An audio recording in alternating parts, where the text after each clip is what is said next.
Welcome to our channel. It's me Anita Lakshmi Acharya. Today we are discussing about 81st and 82nd Ramsar sites of India. Nagi Nakti bird sanctuary ಭಾರತದ 81 ಮತ್ತು 82ನೆಯ Ramsar ತಾಣಗಳಾಗಿ ನಾಗಿ Nakti bird ಸೆಂಚುರಿಗಳು ಆಯ್ಕೆಗೊಂಡಿವೆ. ಹಾಗಾಗಿ ಇದ್ರ ಬಗ್ಗೆ ನಾವು ಇವತ್ತು discuss ಮಾಡ್ತಾ ಇದೀವಿ. ಇದ್ರ ಮೇಲೆ ಒಂದು ಪ್ರಶ್ನೆ ಇರ್ತದೆ, ಹಾಗಾಗಿ ಇದನ್ನ ನಾವು ನೋಡ್ತಾ ಇದೀವಿ.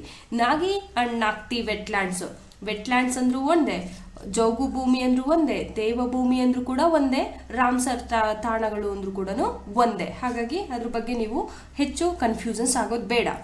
ಈಗ ಇದ್ರ ಬಗ್ಗೆ ನಾವು ನೋಡೋದಾದ್ರೆ ನಾಗಿ ಅಂಡ್ ನಾಕ್ತಿ ವೆಟ್ಲ್ಯಾಂಡ್ಸ್ಗಳು recently bird sanctuaries of Bihar have been recognized as wetlands of international importance under the Ramsar Convention. ನಿಮಗೆ ಇದಕ್ಕೆ ಹೋಗೋದಕ್ಕಿಂತ ಮುಂಚೆ ಬರ್ಡ್ ಸ್ಯಾಂಚುರಿ ಪಕ್ಷಿಧಾಮಗಳು ಅನ್ನೋದು ಅಂದ್ರೆ ಏನು ಅನ್ನೋದು ಗೊತ್ತಿರಬೇಕು. ಪಕ್ಷಿಧಾಮಗಳು ಅಂತಂದ್ರೆ ವಿವಿಧ ಜಾತಿಯ ಪಕ್ಷಿಗಳು ಅವುಗಳ ಒಂದು ಉಳಿವಿಕೆಗಾಗಿ, ಅವುಗಳ ಪುನರ್ವಸತಿಗಾಗಿ ಇರುವಂತಹ ಆವಾಸ ಸ್ಥಾನಗಳು. ಆ ಆವಾಸ ಸ್ಥಾನಗಳ ಸಂರಕ್ಷಣೆಯಾಗಿರಬಹುದು.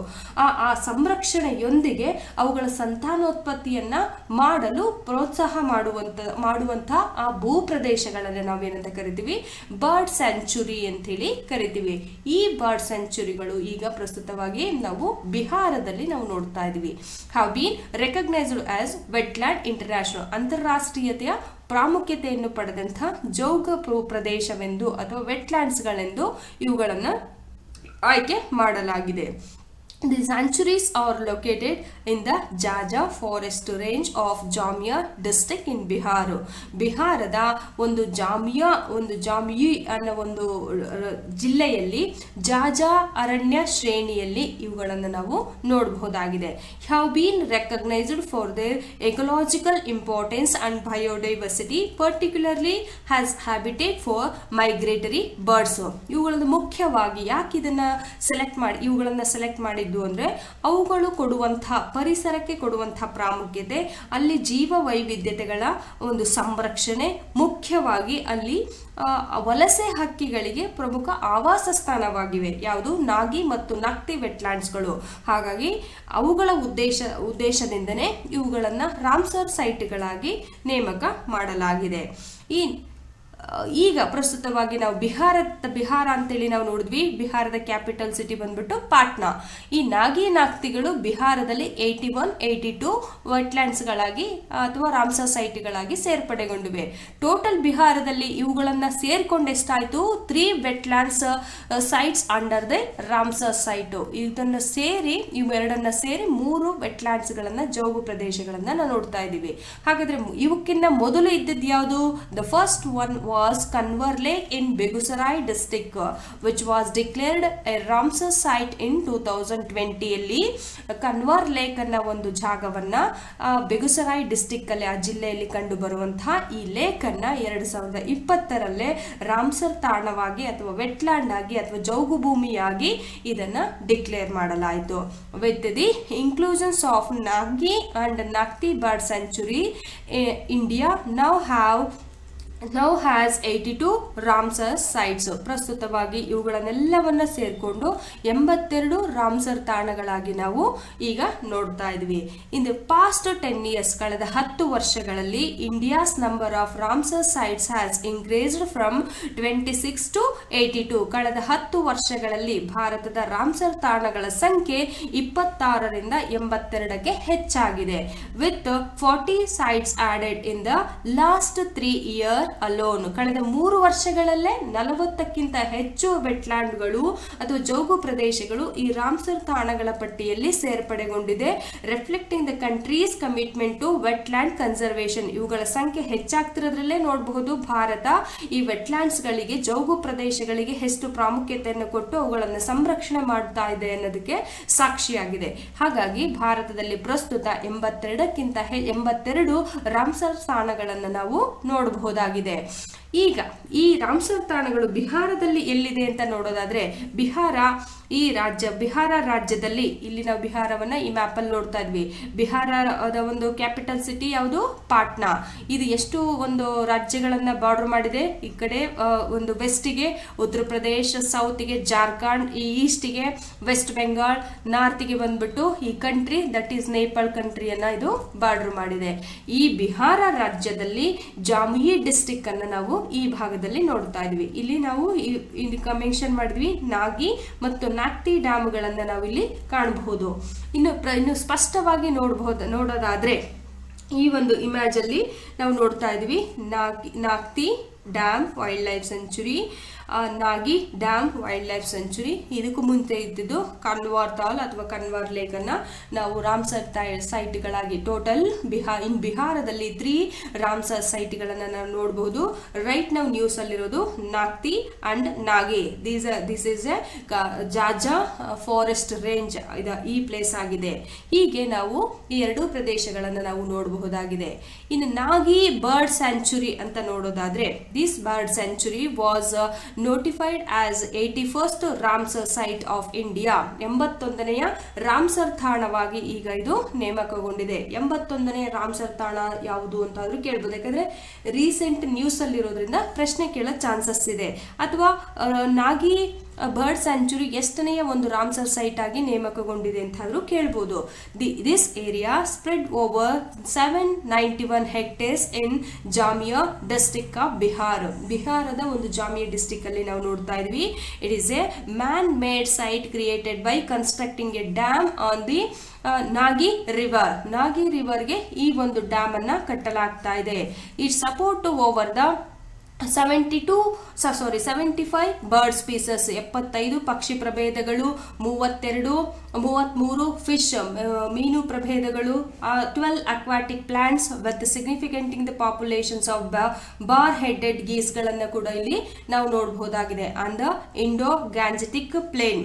ಸೊ ಗಂಗಾ ಮತ್ತು ಗಂಗಾ ಒಂದು ಬಯಲಿನಲ್ಲಿ ಬಾರ್ ಹೆಡೆಡ್ ಗೀಸ್, ಅವುಗಳ ಸೈಂಟಿಫಿಕ್ ನೇಮ್ ಬಂದ್ಬಿಟ್ಟು ಆನ್ಸರ್ ಇಂಡಿಕಸ್ ಅಂತ ಹೇಳಿ ಅದನ್ನು ಕರೀತಾರೆ. ಈ ಒಂದು ಪಕ್ಷಿಗಳಿಗೆ ಇಲ್ಲಿ ಹೆಚ್ಚಿನ ಪ್ರಾಮುಖ್ಯತೆಯನ್ನು ಕೊಡಲಾಗ್ತಾ ಇದೆ ಮತ್ತು 75ಕ್ಕಿಂತ ಹೆಚ್ಚು ಪಕ್ಷಿ ಪ್ರಭೇದಗಳು ಮತ್ತು ಮೀನು ಪ್ರಭೇದಗಳನ್ನ ಮತ್ತು ಜಲಸಸ್ಯಗಳನ್ನ ಕೂಡ ಇಲ್ಲಿ ನಾವು ಈ ಭಾಗದಲ್ಲಿ ಈ ನಾಗಿ ಬರ್ಡ್ ಸೆಂಚುರಿಯಲ್ಲಿ ನೋಡಬಹುದಾಗಿದೆ. It support to globally threatened the species including the endangered the Indian elephas maximus indicus ಅಂತ ಹೇಳಿದ್ರು ವೈಜ್ಞಾನಿಕ ಹೆಸರು. And vulnerable native cat fishes, ವಲಾಗೋ ಅಟ್ಟು ಅಂತ ಹೇಳಿ ಆ ಒಂದು ಫಿಶ್ ನ ಒಂದು ಸೈಂಟಿಫಿಕ್ ನೇಮ್. ಅವುಗಳು ಕೂಡ ತುಂಬಾ ಅಪಾಯದ ಸ್ಥಿತಿಯಲ್ಲಿರುವಂತಹ ಒಂದು ಪ್ರಭೇದಗಳನ್ನ ಕೂಡ ಈ ಒಂದು ನಾಗಿ ಬರ್ಡ್ ಸೆಂಚುರಿಯಲ್ಲಿ ಕೂಡ ರಕ್ಷಿಸ್ತಾ ಇದೆ. ಅದೇ ಬಾರ್ ಹೆಡೆಡ್ ಅಂತ ನಾವು ಈಗ ತಾನೇ ಡಿಸ್ಕಸ್ ಮಾಡಿದ್ವಿ. ಬಾರ್ ಹೆಡೆಡ್ ಬರ್ಡ್ಸ್ ಅಂದ್ರೆ ಇದೆ, ಈ ಒಂದು ಇಮೇಜ್ ಅಲ್ಲಿ ಸ್ಪಷ್ಟವಾಗಿ ನಾವು ನೋಡಬಹುದಾಗಿದೆ.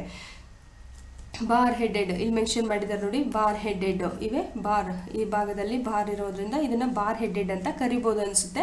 ಇವು ಎಲ್ಲಿ ನಾಗಿ ಡ್ಯಾಮ್ ಅಲ್ಲಿ ಹೆಚ್ಚಿನದಾಗಿ ಈ ಪಕ್ಷಿ ಪ್ರಭೇದಗಳನ್ನ ನಾವು ನೋಡಬಹುದಾಗಿದೆ. ಇನ್ನು ಅಳಿವಿನಂಚಿನಲ್ಲಿರುವಂತಹ ಒಂದು ಪ್ರಭೇದಗಳಂತಹ ವಲಾಗೋ ಅಟ್ಟು ಅದೊಂದು ಮೀನು, ಕ್ಯಾಟ್ ಫಿಶಸ್ ಅಂತ ಹೇಳಿದ್ವಲ್ಲ, ಇದೆ ಈ ಕ್ಯಾಟ್ ಫಿಶಸ್ ನೋಡಿ. ಸೊ ಮತ್ತೆ ಎಲಿಫಸ್ ಮ್ಯಾಕ್ಸಿಮಸ್ ಇಂಡಿಕಸ್ ಇದು ಸೈಂಟಿಫಿಕ್ ನೇಮು. ಈ ಪ್ರಾಣಿ ಆನೆಗಳ ಒಂದು ಅಳಿವಿನಂಚಿನಲ್ಲಿರುವ ಭಾರತೀಯ ಆನೆ ಅಂತ ಹೇಳಿ ಕರೀತಾರೆ. ಇವುಗಳ ಜಾತಿಗಳನ್ನು ಕೂಡ ಈ ಪ್ರಾಣಿ ಅಥವಾ ಪ್ರಭೇದಗಳನ್ನ ಈ ಒಂದು ನಾಗಿ ಡ್ಯಾಮ್ ಅಲ್ಲಿ ಈಗ ಪ್ರಸ್ತುತವಾಗಿ ಸಂರಕ್ಷಿಸಲಾಗ್ತಾ ಇದೆ. ನೋಡಿ ಈ ಇಮೇಜ್ ಅಲ್ಲಿ ನೋಡಬಹುದು, ಇದು ನಾಗಿ ಡ್ಯಾಮ್, ಇದು ನಾಕ್ತಿ ಡ್ಯಾಮ್. ಇವೆರಡೂ ಕೂಡ ಮ್ಯಾನ್ ಮೇಡ್, ಇದು ನ್ಯಾಚುರಲಿ ಅಲ್ಲ, ಮ್ಯಾನ್ ಮೇಡ್ ಡ್ಯಾಮ್ಗಳಾಗಿದೆ. ಇನ್ನು ನಾಕ್ತಿ ಬರ್ಡ್ ಸ್ಯಾಂಚುರಿ, ನಾಕ್ತಿ ಪಕ್ಷಿಧಾಮವನ್ನು ನೋಡೋದಾದ್ರೆ ಇದು ಕೂಡ 82nd Ramsar site in India. It also man made site created by Nakti dam. ಅಂದ್ರೆ ಇದು ಕೂಡ 82ನೇಯ ರಾಮ್ಸರ್ ತಾಣವಾಗಿ ಈಗ ಪ್ರಸ್ತುತವಾಗಿ ನೇಮಕಗೊಂಡಿದೆ. It is a spread across 332 hectares, 332 hectare ಜಾಗವನ್ನ ಇದು ಏರಿಯಾವನ್ನ ವಿಸ್ತೀರ್ಣವನ್ನ ಇದು ಒಳಗೊಂಡಿದೆ. It is near Nagi bird sanctuary. ಇದು ನಿಯರ್ ಯಾವುದು ನಾಕ್ತಿ ಬರ್ಡ್ ಸೆಂಚುರಿ ಹತ್ತಿರನೇ ನಾಗಿ ಬರ್ಡ್ ಸೆಂಚುರಿ ಕೂಡ ಇರೋದು. It is also located in Jamui district of ಬಿಹಾರದ ಜಾಮುಯಿ ಜಿಲ್ಲೆಯಲ್ಲಿ ಈ ಒಂದು ಬರ್ಡ್ ಸೆಂಚುರಿಯನ್ನ ಕೂಡ ನಾವು ನೋಡಬಹುದಾಗಿದೆ. The dams lakes is habitat for over 150 species of birds, mammals and fishes and aquatics and plants. 150ಕ್ಕಿಂತ ಹೆಚ್ಚು ಪ್ರಭೇದಗಳು, ಅದರಲ್ಲಿ ಮುಖ್ಯವಾಗಿ ಪಕ್ಷಿ ಪ್ರಭೇದಗಳು, ಸಸ್ತನಿಗಳು, ಮೀನುಗಳು ಅಥವಾ ಜಲ ಸಸ್ಯಗಳನ್ನು ಕೂಡ ಈ ನಾಗ್ತಿ ಬರ್ಡ್ ಸೆಂಚುರಿಯಲ್ಲಿ ನಾವು ಕಾಣಬಹುದಾಗಿದೆ. Nagti bird sanctuary developed for irrigation through the Nagti dam. It become a sanctuary in 1984. ಇದನ್ನ ಕಟ್ಟಿದ ಉದ್ದೇಶ ಏನು? ನೀರಾವರಿಗಾಗಿ. ಈ ಅಣೆಕಟ್ಟನ್ನು ಕಟ್ಟಿದ್ದು ಇರಿಗೇಷನ್ ಥ್ರೂ, ನೀರಾವರಿಗಾಗಿ ಅಭಿವೃದ್ಧಿಪಡಿಸಲಾಗಿದ್ದು. ಇಟ್ ಬಿಕೇಮ್ 1984 ಅಲ್ಲಿ ಅಭಯಾರಣ್ಯವಾಗಿ ಇದನ್ನ ಮಾರ್ಪಡಿಸಲಾಯಿತು. It is a crucial wintering habitat for migratory birds, hosting over 20,000 birds, including large congregations of red-crested poachers, Netta rafina, and the Indo-Gangetic Plain. ಇಂಡೋ-ಗಂಗಾ ಬಯಲಿನಲ್ಲಿ ರೆಡ್ ಕ್ರೆಸ್ಟೆಡ್ ಪೋಚರ್ಸ್ ಎಂಬ ಒಂದು ದೊಡ್ಡ ಪ್ರಭೇದ, ಪಕ್ಷಿ ಪ್ರಭೇದಗಳು ಕೂಡ ನಾವು ಇಲ್ಲಿ ನೋಡಬಹುದಾಗಿದೆ. ಅದಕ್ಕೂ 20,000ಕ್ಕಿಂತ ಹೆಚ್ಚು ಪಕ್ಷಿಗಳು ಇಲ್ಲಿ ಈ ಒಂದು ಜಾಗದಲ್ಲಿ ವಲಸೆ ಹಕ್ಕಿಗಳು ಇಲ್ಲಿ ನಾವು ಆತಿಥ್ಯವನ್ನ ವಹಿಸ್ತಾ ಇದೆ ಈ ನಾಗ್ತಿ ಬರ್ಡ್ ಸೆಂಚುರಿ ಅಂತ ಹೇಳಿ ಈ ಮೂಲಕ ತಿಳಿಯಬಹುದಾಗಿದೆ. ಹೀಗೆ ಈ ರೆಡ್ ಕ್ರೆಸ್ಟೆಡ್ ಪೋಚರ್ಸ್ ಗಳಂದ್ರೆ ಇದೇ ಪಕ್ಷಿ. ಈಗ ಅಲ್ಲಿ ನಾವು ನೋಡಿದ್ವಿ ಬಾರ್ ಹೆಡೆಡ್ ಅನ್ನು ನಾವು ನೋಡಿದ್ವಿ. ಇಲ್ಲಿ ರೆಡ್, ಇಲ್ಲಿ ನೋಡಿ ಮೂತಿ ಎಲ್ಲ ರೆಡ್ ಕಲರ್ ಅಲ್ಲಿ ಇದೆ. ಹಾಗಾಗಿ ಇದನ್ನ ರೆಡ್ ಕ್ರೆಸ್ಟೆಡ್ ಪೋಚರ್ಸ್ ಅಂತ ಹೇಳಿ ಈ ಪಕ್ಷಿಯನ್ನ ಕರೀತಾರೆ. ಪ್ರಶ್ನೆ ಕೇಳಬಹುದು, ರೆಡ್ ಕ್ರೆಸ್ಟೆಡ್ ಪೋಚರ್ಡ್ ಯಾವ ಒಂದು ಪಕ್ಷಿಧಾಮದಲ್ಲಿ ಕಾಣಬಹುದು ಅಥವಾ ಅದ್ರ ವಿಶೇಷತೆಗಳೇನು ಅಂತ ಹೇಳಿ ಆದ್ರೂ ಪ್ರಶ್ನೆ ಕೇಳಬಹುದು. ಹಾಗಾಗಿ this is comes in Nagti bird sanctuary ಅಂತ ಹೇಳಿ ಹೇಳಬಹುದಾಗಿದೆ. ಹೀಗೆ ನಾವು ಆ ಎರಡೂ ತಾಣಗಳನ್ನ, ರಾಮ್ಸರ್ ಸೈಟ್ಗಳನ್ನ ನಾವು ನೋಡಬಹುದಾಗಿದೆ. ಹಾಗಾದ್ರೆ recognisations under the Ramsar convention, Ramsar ಒಂದು ತಾಣಗಳ ಸಮಾವೇಶದ ಒಂದು ಅಡಿಯಲ್ಲಿ ಯಾವ್ಯಾವ ಮಾನ್ಯತೆಗಳನ್ನ ಅಳವಡಿಸಲಾಗಿದೆ ಅನ್ನೋದನ್ನ ನೋಡೋದಾದ್ರೆ, Ramsar conventions was adopted in 1971 in the Iranian city of Ramsar. ಅಂದ್ರೆ Ramsar is an international treaty aimed to conserving the wetland.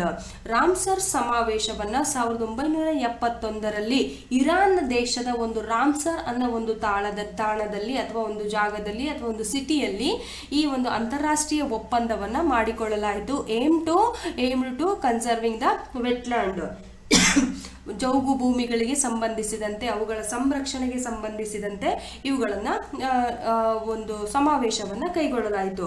So ಅಂದ್ರೆ ವೆಟ್ಲ್ಯಾಂಡ್ಸ್ ಗಳಂದ್ರೆ ಏನು? ಹಾಗಾದ್ರೆ ವೆಟ್ಲ್ಯಾಂಡ್ಸ್ ಗಳಂದ್ರೆ ನಿಮಗೆ ಗೊತ್ತಿರಬೇಕು, ಇತ್ತ ತೇವ ಭೂಮಿಯೂ ಅಲ್ಲ, ಇತ್ತ ಒಣಭೂಮಿಯೂ ಅಲ್ಲದಂತಹ ಒಂದು ಜಾಗವನ್ನ ನಾವು ವೆಟ್ಲ್ಯಾಂಡ್ಸ್ ಗಳಂತ ಹೇಳಿ ಕರಿತೀವಿ. ಅಂದ್ರೆ ಇದು ನೀರಿನ ಭಾಗದಲ್ಲಿ ಹೆಚ್ಚು ಆಳವಿಲ್ಲದ ಪ್ರದೇಶದಲ್ಲಿ ಕಂಡು ಬರುವಂತದ್ದು. ಉದಾಹರಣೆಗೆ ಗದ್ದೆ ಇರಬಹುದು, ಗದ್ದೆಗಳಿರಬಹುದು, ಅಥವಾ ಒಂದು ಮ್ಯಾಂಗ್ರೋವ್ ಪ್ಲೇಸ್ ಗಳಿರ್ಬೋದು, ಅಥವಾ ಅವಳದ ದಿಬ್ಬಗಳಿರ್ಬೋದು, ಕೆಸರು ಅಥವಾ ನದಿ, ಕೆರೆ, ಸರೋವರಗಳಿರ್ಬೋದು. ಈ ರೀತಿಯಾಗಿರುವಂತಹ ಒಂದು ಪ್ರದೇಶಗಳನ್ನ ನಾವು ಏನಂತ ಕರಿತೀವಿ? ತೇವಭೂಮಿ ಅಥವಾ ಜೌಗು ಪ್ರದೇಶಗಳಂತ ಹೇಳಿ ಕರಿತೀವಿ. ಅವುಗಳನ್ನು ಮುಖ್ಯವಾಗಿ ಬಯೋಡೈವರ್ಸಿಟಿ ಸೂಪರ್ ಮಾರ್ಕೆಟ್ ಅಂತೇಳಿ ಈ ಜಾಗವನ್ನ, ವೆಟ್ಲ್ಯಾಂಡ್ಸ್ ಜಾಗವನ್ನ ಕರಿತೀವಿ. ಯಾಕಂದ್ರೆ ಸುಮಾರು 40%ಗಿಂತ ಹೆಚ್ಚು ಜೀವ ಪ್ರಭೇದಗಳು ಈ ಭಾಗದಲ್ಲಿ ವಾಸವನ್ನ ಮಾಡ್ತಾ ಇರ್ತವೆ. ಹಾಗಾಗಿ ಈ ವೆಟ್ಲ್ಯಾಂಡ್ಸ್ ಗಳು ಶುದ್ಧ ಕುಡಿಯುವ ನೀರಿಗಾಗಿ ಅಥವಾ ಎಷ್ಟೋ ಜನಕ್ಕೆ ಜೀವನ ಅವಶ್ಯಕತೆಯನ್ನು ಕೂಡ ಇವು ಪೂರೈಸಿವೆ. ಹಾಗಾಗಿ ಈ ಒಂದು ವೆಟ್ಲ್ಯಾಂಡ್ಸ್ ಗಳು ಈ ಒಂದು ಪರಿಸರ ವ್ಯವಸ್ಥೆಯಲ್ಲಿ ಅತಿ ಮುಖ್ಯವಾದ ಪಾತ್ರವನ್ನ ಕೂಡ ವಹಿಸ್ತಾ ಇದ್ದಾವೆ. ಹಾಗಾಗಿ ಇದನ್ನ ಬಯೋಡೈವರ್ಸಿಟಿ ಸೂಪರ್ ಮಾರ್ಕೆಟ್ ಅಂತೇಳಿ ವೆಟ್ಲ್ಯಾಂಡ್ಸ್ ಅಥವಾ ಜೌಗು ಭೂಮಿ ಅಥವಾ ತೇವಭೂಮಿ ಅಂತ ಹೇಳಿ ಇವುಗಳನ್ನ ಕರೆಯಲಾಗ್ತಾ ಇದೆ. ಸೊ ಇಂಥ ಒಂದು ವೆಟ್ಲ್ಯಾಂಡ್ಸ್ಗೆ ಅಥವಾ ರಾಮ್ಸರ್ ಸೈಟ್ ಕನ್ವೆನ್ಷನ್ಗೆ ಭಾರತವು 1982 ಅಲ್ಲಿ ಈ ಒಂದು ರಾಮ್ಸರ್ ಸೈಟ್ಗೆ ಸಿಗ್ನೇಚರ್ ಅನ್ನು ಕೂಡ ಆಗ್ತು. ಭಾರತದಲ್ಲಿಯೂ ಕೂಡ ಸುಮಾರು ತುಂಬಾ ದೊಡ್ಡ ಒಂದು ರಾಮ್ಸರ್ ಸೈಟ್ ಯಾವುದು, ಚಿಕ್ಕ ರಾಮ್ಸರ್ ಸೈಟ್ ಯಾವುದು ಅಂತಲೂ ಕೂಡ ನಾವು ಇನ್ನೊಂದು ವಿಡಿಯೋದಲ್ಲಿ ನಾವು ಡಿಸ್ಕಸ್ ಮಾಡೋಣ. ಸೊ ನಾವು ಈಗ ಈ ರಾಮ್ಸರ್ ಸೈಟ್ ಕನ್ವೆನ್ಷನ್ಗೆ ಸಂಬಂಧಿಸಿದಂತೆ ಈ ವಿಭಾಗದಲ್ಲಿ it provide a framework for the conservations and wise use of wetlands and their resource across its 172 members of the countries including India. ಈ ಒಂದು ಸಮಾವೇಶದಲ್ಲಿ 172ಕ್ಕಿಂತ ಹೆಚ್ಚು ರಾಷ್ಟ್ರಗಳು ಈ ಒಂದು ಪರಿಸರ ರಕ್ಷಣೆ ಅಥವಾ ಜೌಗು ಭೂಮಿಯ ಸಂರಕ್ಷಣೆಗೆ ಒಳಗೊಂಡಂತಹ ರಾಷ್ಟ್ರಗಳಾಗಿವೆ. ಅದರಲ್ಲಿ ಭಾರತವು ಕೂಡ ಸೇರ್ಪಡೆಗೊಂಡಿದೆ ಅಂತ ಹೇಳಿ ಈ ಮೂಲಕ ತಿಳಿಬಹುದಾಗಿದೆ. Currently the highest number of such sites is in the UK, United Kingdom. So 175 175 Ramsar ತಾಣಗಳನ್ನು ಒಳಗೊಂಡಿದೆ. ಅದೇ ರೀತಿ ಮೆಕ್ಸಿಕೋ 144 ರಾಮ್ಸರ್ ತಾಣಗಳನ್ನು ಕೂಡ ಒಳಗೊಂಡಿದೆ. Mexico 144. So it place India joint third with China in terms of number of such Ramsar site. ಭಾರತವು 82 Ramsar ತಾಣಗಳೊಂದಿಗೆ ಚೀನಾದೊಂದಿಗೆ ಜಂಟಿಯಾಗಿ 3ನೇ ಸ್ಥಾನದಲ್ಲಿದೆ ಅಂತ ಹೇಳಿ ಹೇಳಬಹುದಾಗಿದೆ. ಸೊ ಒಟ್ಟಾರೆಯಾಗಿ ನಾವು ಹೇಳೋದಾದ್ರೆ ರಾಮ್ಸರ್ ಸೈಟ್ಗಳು ವೆರಿ ಇಂಪಾರ್ಟೆಂಟ್ ಆಗಿದ್ದು ಜೌಗು ಭೂಮಿ ಅಥವಾ ಅಲ್ಲಿರುವ ಜೀವ ವೈವಿಧ್ಯತೆಯನ್ನು ಸಂರಕ್ಷಿಸುವ ಸಲುವಾಗಿ ಈ ಒಂದು ಅಂತಾರಾಷ್ಟ್ರೀಯ ಮಟ್ಟದಲ್ಲಿ 1971ರಲ್ಲಿ ಮಾಡಿಕೊಂಡಂತಹ ಒಂದು ಒಪ್ಪಂದವಾಗಿದ್ದು ಅದಕ್ಕೆ ಎಲ್ಲಾ ರಾಷ್ಟ್ರಗಳು 172ಕ್ಕಿಂತ ಹೆಚ್ಚು ರಾಷ್ಟ್ರಗಳು ಈಗ ಸದಸ್ಯತ್ವವನ್ನು ಪಡೆದಿವೆ. ಹಾಗಾಗಿ ಪ್ರತಿ ವರ್ಷ ಫೆಬ್ರವರಿ 2ರಂದು ಪ್ರತಿ ವರ್ಷ ವೆಟ್ಲ್ಯಾಂಡ್ ಡೇ ಅಂತ ಹೇಳಿ ಫೆಬ್ರವರಿ 2ರಂದು ಸೆಲೆಬ್ರೇಟ್ ಮಾಡ್ತಾ ಇದೆ. ಈ ಬಾರಿ 2024ರಲ್ಲಿ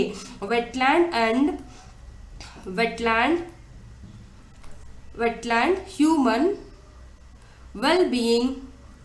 ವೆಲ್ ಬೀಯಿಂಗ್ ಅಂತ ಹೇಳಿ ಈ ಒಂದು ಥೀಮ್ ಆಧಾರಿತವಾಗಿ ಈ 2024ರ ವೆಟ್ಲ್ಯಾಂಡ್ ಡೇ ಅನ್ನ ಸೆಲೆಬ್ರೇಟ್ ಮಾಡಲಾಯಿತು. ಅಂದ್ರೆ ಜಲಭೂಮಿ ಮತ್ತು ಮಾನವ ಯೋಗಕ್ಷೇಮ ಅಂತ ಹೇಳಿ ಇದನ್ನ ಕರೆಯಲಾಗ್ತಾ ಇದೆ. 2024ರ ಒಂದು ಥೀಮ್ ಏನು, wetland and human well being ಅಂತ ಹೇಳಿ ಕರೀತಾರೆ. ಮಾನವ ಯೋಗಕ್ಷೇಮಕ್ಕೆ ಸಂಬಂಧಿಸಿದಂತೆ ದೈಹಿಕವಾಗಿರ್ಬೋದು, ಮಾನಸಿಕವಾಗಿರ್ಬೋದು ಅಥವಾ ಪರಿಸರಕ್ಕೆ ಸಂಬಂಧಿಸಿದಂತೆ ಇರಬಹುದು. ಒಟ್ಟಾರೆ ಆ ಜೌಗು ಪ್ರದೇಶಗಳು ಆ ಆರೋಗ್ಯದೊಂದಿಗೆ ಹೇಗೆ ಸಂಬಂಧವನ್ನ ಹೊಂದಿದೆ ಎಂಬುದನ್ನ ಈ ಒಂದು wetland and human well being ಅನ್ನ ಒಂದು ಥೀಮು ತಿಳಿಸ್ಕೊಡ್ತಾ ಇದೆ. ಹೀಗೆ ವೆಟ್ಲ್ಯಾಂಡ್ಗಳು ಎಲ್ಲಾ ದೇಶಗಳಲ್ಲಿಯೂ ಕೂಡ ಎಲ್ಲಾ ಜಾಗಗಳಲ್ಲಿಯೂ ಕೂಡ ಇಂಪಾರ್ಟೆಂಟ್ ಆಗಿದ್ದು ಸೊ ಪರಿಸರ ವ್ಯವಸ್ಥೆಗೆ ತನ್ನದೇ ಆದ ಕೊಡುಗೆಯನ್ನು ಕೊಡ್ತಾ ಬರ್ತಾ ಇದೆ. ಹಾಗಾಗಿ ಇವುಗಳ ಸಂರಕ್ಷಣೆ ಎಲ್ಲರ ಜವಾಬ್ದಾರಿ ಅಂತೇಳಿ ಕೂಡ ಹೇಳಲಾಗ್ತಾ ಇದೆ. ಹೀಗೆ ನಾವು 81, 82ನೇ ನಾಗಿ ಮತ್ತು ನಾಕ್ತಿ ಬರ್ಡ್ ಸೆಂಚುರಿಗಳನ್ನು ನಾವು ನೋಡಬಹುದು, ರಾಮ್ಸರ್ ಸೈಟ್ಗಳಾಗಿ ನಾವು ನೋಡ್ತಾ ಇದ್ದೀವಿ.